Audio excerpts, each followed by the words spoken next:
le peuple Dida et ses alliances sacrées. Dans un contexte où les sociétés africaines contemporaines sont confrontées à des défis liés à la cohésion sociale, aux conflits identitaires et à la reconstruction post-crise, il est essentiel de revisiter les systèmes traditionnels de régulation et de médiation. Le peuple Dida, installé au cœur de la Côte d'Ivoire, offre un exemple d'une diplomatie ancestrale structurée autour d'un principe central, le topé, qui veut dire littéralement couper la guerre. Ce récit explore la manière dont les Dida ont su développer un modèle d'alliance interethnique fondé sur la reconnaissance mutuelle, le respect rituel et la gestion symbolique des conflits. Bien plus qu'un fait culturel, cette pratique représente un système social porteur de sens et d'efficacité que les sciences sociales gagneraient à étudier davantage. À travers cette vidéo, nous vous proposons de découvrir les mécanismes, les formes et la portée des alliances dans une perspective à la fois historique, anthropologique et contemporaine.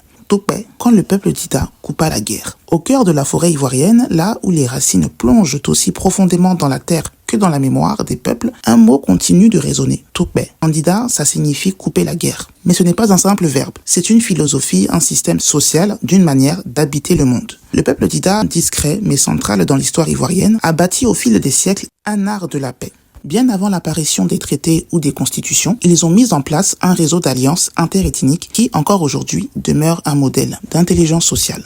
Une identité enracinée dans la coexistence. Le mot Dida lui-même n'est pas une étiquette imposée, mais une déclaration d'existence. Na Lida, l'endroit où je mange, il exprime l'ancrage, la légitimité d'être chez soi sans conquérir, mais en appartenant. Cette vision du monde repose sur un principe fondamental, la relation précède la possession. L'identité Dida se construit dans le lien à l'autre, non dans la domination. Le topé, couper la guerre pour tisser la paix. Loin d'être une simple trêve, le topé est un acte fondateur. Il marque la fin d'un conflit, mais surtout, il ouvre un nouvel espace, celui du Menou. Cette alliance peut prendre plusieurs formes, chacune porteuse de sens et de symboles. Le Ménounion, l'allié, le frère de paix, le Ménouan, le réseau d'alliés, tissé à travers l'histoire, les alliances mystiques, parfois scellées par un pacte de sang, un corps partagé et enterré à moitié par chaque peuple. Une fraternité si sacrée qu'elle interdit même le mariage entre ses membres. Les parentés à plaisanterie, un jeu social où le rire désamorce la violence, se moquer sans blesser, rire de l'autre comme on rit de soi, c'est dans cette symétrie que se construit la paix.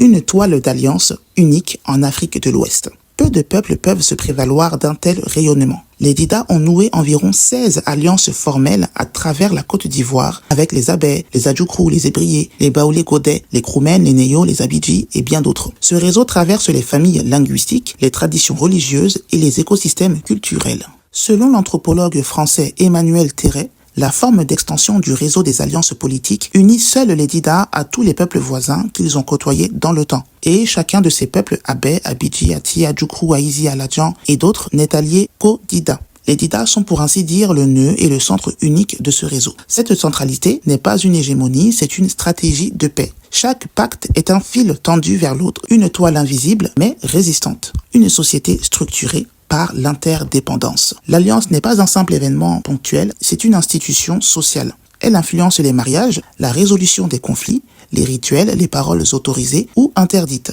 Les Dida ont bâti une société de relations où l'individu n'est rien sans l'autre, n'est pas un but, mais un mode d'organisation. Leur vision rejoint les grandes théories sociologiques d'Auguste Comte ou de Guy Rocher d'une société fondée sur un ordre spontané où l'équilibre ne vient pas de la force mais de l'interaction. Une sagesse pour aujourd'hui. Les mécanismes ancestraux de paix que les Dida ont développés, rire sacré, pacte de sang, alliance durable, peuvent inspirer une gouvernance plus humaine. Tisser la paix jour après jour. Les Dida n'ont pas seulement coupé la guerre, ils ont tissé la paix, chaque alliance, chaque Menou, chaque moquerie. Ils nous rappellent que la paix est un art, un effort, un choix, et que ce choix peut encore aujourd'hui transformer des ennemis en alliés, des différences en liens, des conflits en fraternité. Car au fond, le topé, ce n'est pas seulement arrêter de se battre, c'est aussi apprendre à vivre ensemble et à rire ensemble. L'exemple du peuple Dida et de son système d'alliance interethnique, centré sur le principe du topé, nous invite à repenser les fondements de la paix sociale dans les sociétés africaines. Ce modèle, loin d'être un simple héritage coutumier, constitue une architecture sociale cohérente fondée sur la négociation, la symbolisation et la prééminence du lien sur la domination. Dans une ère marquée par la recherche de nouveaux équilibres politiques et culturels, les alliances démontrent que les sociétés africaines disposent de ressources endogènes de pacification, souvent sous-estimées ou marginalisées par les dispositifs institutionnels contemporains.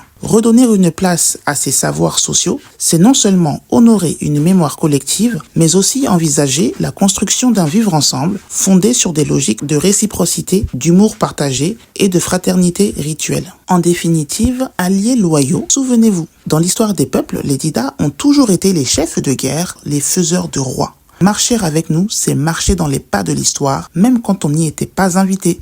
Petits frères et fidèles alliés, marcher avec les Dida, c'est comme jouer dans un orchestre royal. Vous brillez, mais n'oubliez pas qui tient la baguette.